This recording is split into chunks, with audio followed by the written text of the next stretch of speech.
Redação Tropical. 9h31, estamos de volta com o nosso Redação Tropical nessa segunda parte, agora a entrevista, que você pode assistir através das nossas plataformas digitais, o nosso YouTube, Facebook, Instagram também, e o nosso aplicativo Rádio Tropical Minas no seu celular, além do nosso portal tropicalminas.com.br. Eu dei bom dia, mas vai dar bom dia mais uma vez a Mayra Almeida, que agora ao vivo com a gente no estúdio, para conduzir a nossa entrevista. Bom dia, Mayra, mais uma vez. Raquel, bom dia mais uma vez. Já estamos aqui com a nossa entrevistada, né? Hoje nós vamos conversar com a Adriele Parreiras, ela que é gerente de proteção social especial de Fabriciano. Vamos falar sobre trabalho infantil, um assunto muito importante, né? A gente tem que começar a entender primeiro, né? O que está na legislação, Adriele? Bom dia para você a respeito do trabalho infantil. Bom dia a todos os ouvintes aí da Rádio Tropical. É um prazer estar aqui, né, para falar um pouquinho sobre esse tema que é tão importante, né, o trabalho infantil, uma das violações de direito aí contra a infância e juventude. Então, é extremamente necessário esses espaços, né? A princípio, é importante a gente sinalizar que o trabalho infantil, né, pelo Estatuto da Criança e Adolescente, que é a legislação aí que rege os direitos e deveres aí relacionados à infância e juventude, ele é vedado, né, para menores de 14 anos, salvo na condição de menor aprendiz, conforme prevê a nossa Constituição Federal, né? Então, assim, o que é né, a questão do menor aprendiz aí? Vai ser aquele trabalho, né, resguardado pelas leis trabalhistas, pela CLT, que tem aí a previsão, né, de um horário compatível com as atividades escolares, né, tem que prever, né, essa ida, né, das crianças, dos adolescentes, né, nas escolas. A gente também tem um horário ali, né, especial para esse público.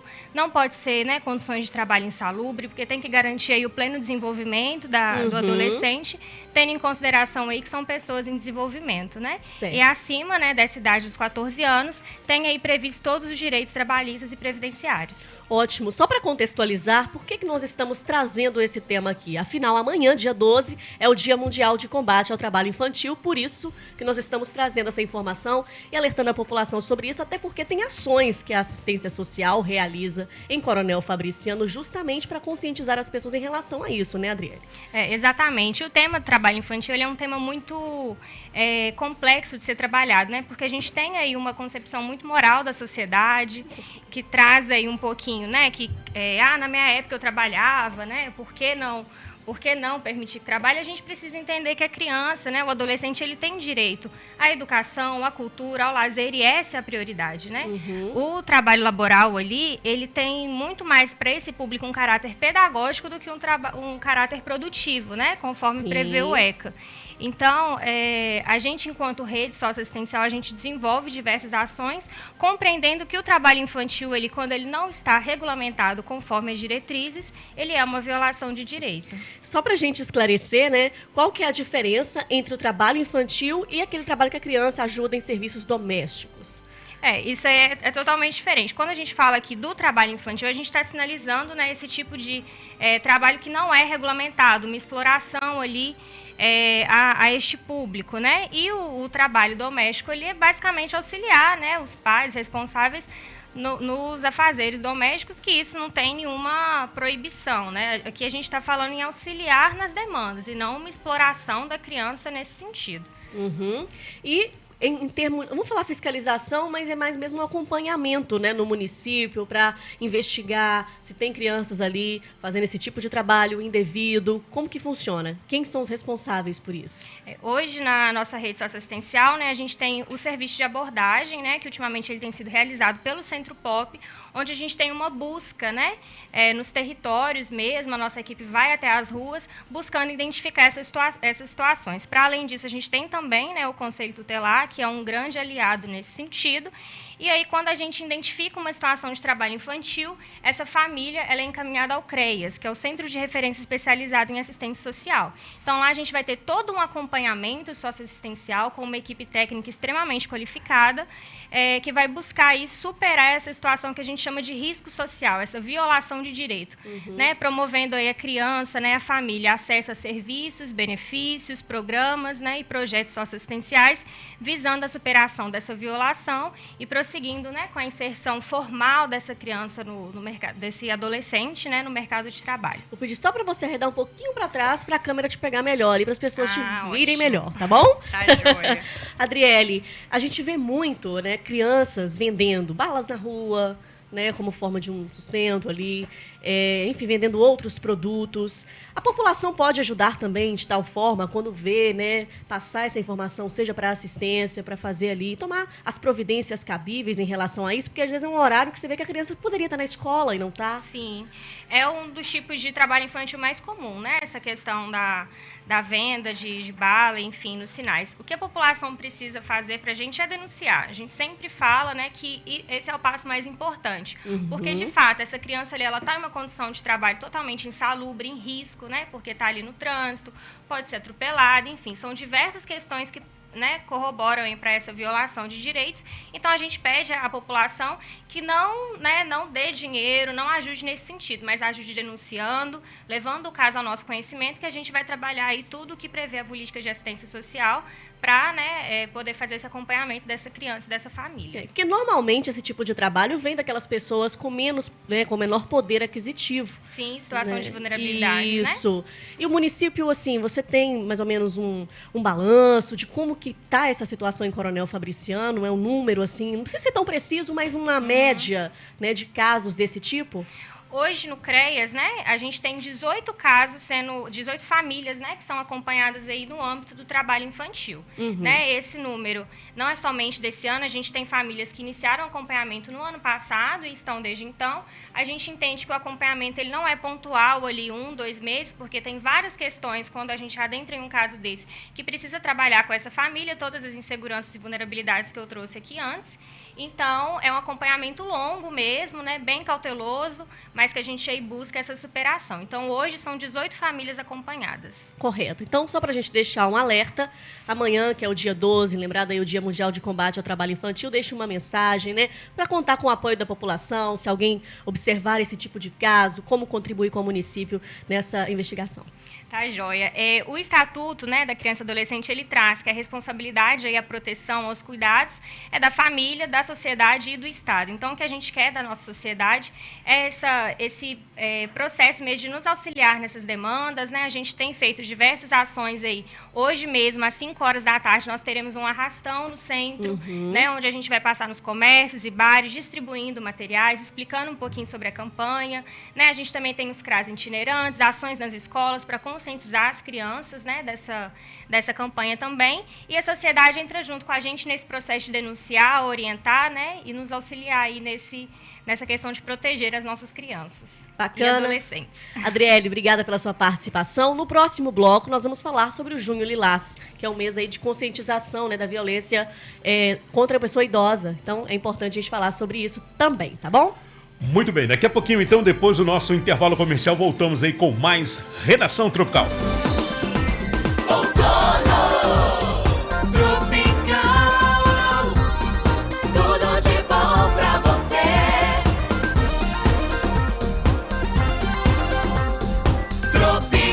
De volta. Redação Tropical. E agora vamos conversar com a Magda Chaves, ela que é diretora de Departamento de Acolhimento Institucional de Coronel Fabriciano. Lembrando que nós estamos aí no Junho Lilás, é o mês de conscientização, né, e combate à violência contra os idosos. A Magda está aqui conosco para falar um pouco mais sobre esse tema. Magda, bom dia, bem-vinda. Bom dia a todos os ouvintes da Rádio Tropical. É um prazer estar aqui falando para vocês, né, sobre esse movimento tão importante, né, que é o Junho Violeta, contra a violência, né, à pessoa idosa. E assim, a gente às vezes acha que violência é só a violência física. Não, né? Temos a violência psicológica, quando a gente coloca o idoso para baixo, fala que ele não tem condição de fazer isso, fazer aquilo. A questão também da violência patrimonial, que você vai lá, pega o recurso do idoso, a aposentadoria, o BPC dele. Né? Então, tem vários tipos de violência. Violência psicológica, não exatamente só a violência física, que você vai lá, que você agride. né? E por que a importância, né, de ações serem realizadas durante, não só este mês, né? Lembrando que isso é para a gente chamar a atenção todo momento, o ano todo, mas o mês ele é voltado a essa conscientização. O município de Coronel Fabriciano, quais são as ações que são realizadas para alertar a população sobre isso, Magda? Sim. Então, hoje nós temos os trabalhos, né, dos CRAS itinerantes, nós também temos o serviço de convivência e fortalecimento de vínculo, nós também temos o Vividade, né, na próxima semana também a gente vai ter a conferência, né, da pessoa idosa, e o CRES também está lá de portas abertas, né, caso tenha alguma denúncia para estar acompanhando. Pode chegar mais pertinho do microfone, por gentileza. Isso. Pois é, você falou que trabalha diretamente com o Lar dos Idosos, né? Você, diretora ali. Isso. Como que é esse trabalho hoje na instituição? Então, hoje nós temos 32 idosos, né, que estão lá acolhidos, e nós temos uma equipe de técnicos de enfermagem, nutricionista, psicóloga, enfermagem. Então, a gente tem uma equipe técnica, né, preparada aí para cuidar desses idosos. Infelizmente, eles estão lá porque sofreram algum tipo de violência, né, alguma negligência familiar. Abandono? Abandono, sim. Inclusive, o abandono é crime, tá, gente? Abandono do idoso. Tem gente que deixa o idoso no hospital e simplesmente, eu não quero compromisso, eu não tenho responsabilidade mais, ou simplesmente deixa na porta de acolhimentos, né? E aí a gente faz esse trabalho com eles. E a gente busca sempre... como é que faz? Como é que eu falo? Esqueci a palavra. Trazer a autonomia do idoso, né? Porque tem gente que fala, idoso é igual criança. Não é. Né? A gente não pode pensar assim. O idoso, ele tem a autonomia dele. Não é porque ele está lá no acolhimento que a gente vai simplesmente esquecer, né? Sim. Ele tem que... tem uma idosa lá que gosta de varrer. A gente vai lá, deixa ela pegar a vassourinha e varrer. Sim. Ela, né? Colocar ela no dia a dia. Até mesmo a forma da pessoa ocupar a mente, né? Exatamente. Tá ali sozinha. Então, deixa eu fazer algo que goste, né? Exatamente. Porque eu falo também que, infelizmente, nós não estamos preparados para o envelhecimento. Sim. Né? A população tem envelhecido e a gente está sem saber o que fazer. E aí, o que eu vou fazer agora? Fazer com meu pai, com a minha mãe. Né? E as pessoas acham que é a forma mais fácil. Eu vou colocar no asilo. Ou então eu vou colocar numa casa particular. Não é assim. Sim. Né? Dentro do Lar dos Idosos, tem ali um momento de lazer para eles. Sim, também. nós O que é temos. oferecido hoje? Então, hoje nós temos uma educadora física, que vai 2 vezes por semana. Nós também temos a psicóloga, que ela faz trabalho com os idosos, colorir, pintar. Época de festa junina, a gente coloca eles, né, para fazer a decoração. Eles sempre participam. Né? Aí nós também temos a missa, que eles gostam muito de participar. E aí a gente recebe também muitos alunos de faculdade que fazem trabalhos de extensão. E eles acabam se envolvendo nessas atividades. Ô Magda, essas pessoas que hoje são cuidadas lá no lar, podemos dizer assim, em sua maioria, em sua minoria, as famílias procuram, vão visitar? Infelizmente, não. Não, Hoje realmente deixou lá, falou assim, agora é por conta deles, não quer mais saber. Sim, porque tem... Sendo realista, né, gente? Infelizmente. Tem alguns idosos que não tem ninguém. Tem uma idosa lá mesmo, que ela tem mais de 30 anos, que ela não tem ninguém por ela. Olha só. E a gente fala que nós somos a família. Né? Além da responsabilidade, nós somos a família deles. Né? Tem, sim, aqueles que recebem visita da família, mas, infelizmente, tem outros que não. E como que é essa avaliação? Essas pessoas que recebem sua minoria? São minoria. Sim. Lamentável isso, né, gente? Um país que não cuida dos seus idosos é um país sem memória e sem história. Isso. E assim, a gente percebe até mesmo a questão emocional deles, né? Sim. Trabalhar isso, porque o sentimento de solidão, acho que ele é o pior que existe. Sim, de solidão.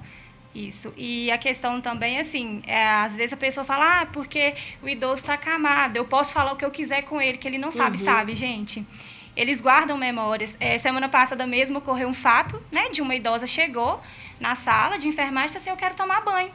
E aí o técnico foi lá, deu para ela uma toalha. Depois, gente, ela voltou e falou só assim, eu quero que você troque essa toalha, porque eu não sou digna de tomar banho com uma toalha tão boa assim. Que isso? Porque na minha vida toda eu tomei banho com toalha ruim. Olha só.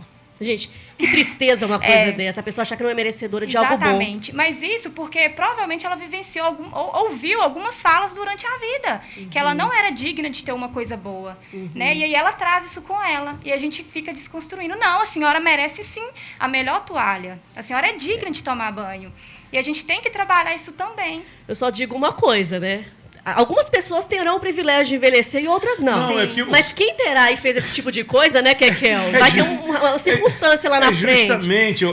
A gente fala para as pessoas mais jovens o seguinte: não esqueçam que você vai ficar velho também. Sim. Isso é uma coisa natural da vida. Você nasce, cresce e envelhece. Então você vai passar por isso. Então quando você maltrata ou quando você deixa para lá uma pessoa de mais idade, uma pessoa que é um familiar seu, e muita gente abandona pai e mãe, tá? A verdade é essa, né? Não, vamos... Tô falando alguma mentira? Não. Infelizmente não. E isso aqui, é até importante que essa palavra abandono, não vamos levar no literal, tipo assim, abandonar...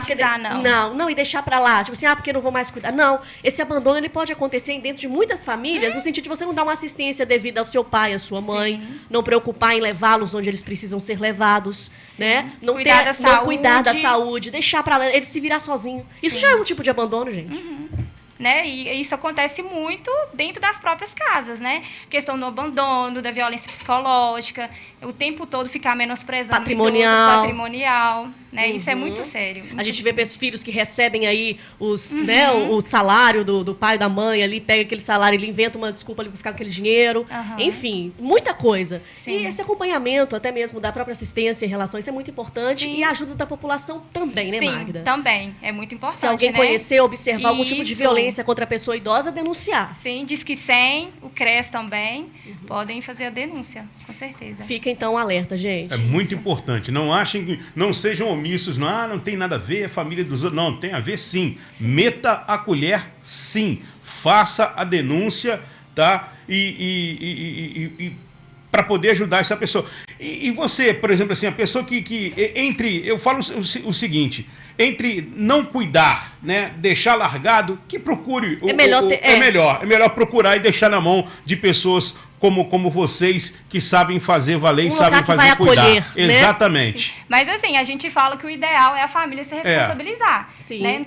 A gente não pode romantizar uma instituição de longa permanência. Sim. Né? A família ela tem que cuidar do idoso, né? Zelar pelo cuidado dele, pela saúde, pelo bem-estar dele. Né? É lógico que chegando, ele vai ser muito bem cuidado, mas vamos dizer que é no último dos últimos casos. O idoso ele tem que estar em família, ele tem que estar em sociedade. Correto, né? exatamente. Ele tem os direitos dele, assim como qualquer pessoa. Exatamente. Bom, 2 temas importantíssimos. Hoje nós falamos sobre criança e adolescente, né? Sobre o combate ao trabalho infantil também e o combate à violência contra a pessoa idosa. Estão pegando desde a criança ao idoso. 2 extremos, né? 2 extremos. 2 extremos, né? Que infelizmente... que mais merecem cuidado e atenção, né? Exatamente. E a gente vê relatos aí o tempo todo, né? De maus tratos aí em relação a esses 2 extremos, que é uma coisa que realmente a gente fica muito, né? É lamentável. Você deve passar por isso, você deve sentir. Tem os que chegam até nós e os que não chegam. Exatamente. E é exatamente por isso que a população tem que fazer parte disso. Porque para chegar, né, até aos responsáveis, assistência, né, as pessoas do município que estão trabalhando, né, tem que ter a ajuda da população. Porque se você conhece alguém, sabe de uma situação, leve para eles. Sim. Acredito que muitas vezes você, pela questão profissional sua, mas você deve dar uma respirada, né? Tem que ter...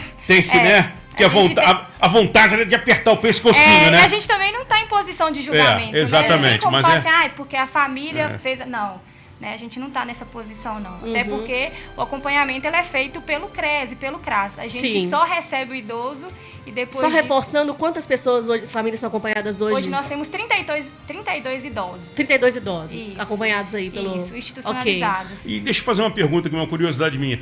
Por exemplo, assim, as pessoas que gostariam de visitar, têm acesso? Claro, sim, com certeza. Nós temos o WhatsApp, né, que é as técnicas do SUS que usa, que é a psicóloga e a assistente social, que é só entrar em contato pelo telefone 3406-7406 e aí faz a marcação de visitas e as meninas deixam agendado. direitinho. Maravilha, viu? Bacana. Magda, obrigada pela sua participação mais uma vez, trazer essa orientação, esse alerta no Junho Lilás, ou Junho Violeta também, como é conhecido, né? Falando sobre a violência e combate à violência, né? A pessoa idosa, esse mês de conscientização. Então, muito obrigada pela sua presença aqui, tá? Muito obrigado, viu? E vamos cuidar dos nossos idosos, porque a gente vai chegar lá também, viu? Se Deus quiser. E eu espero chegar mesmo, né? Você já tá metade do caminho já, Kekel. Então, já dobrei a bifurcação, já entrei na estrada principal que vai me levar até lá. Meio século. Exatamente. Gente, amanhã o Redação volta às 9 da manhã, também com a nossa entrevista. Na sequência, vem aí o Bom Dia Tropical. Obrigado a todos aí pelo carinho da audiência, da companhia, e fiquem ligados aí no Bom Dia. Tropical, credibilidade na informação. Tem música e notícias, aqui é muito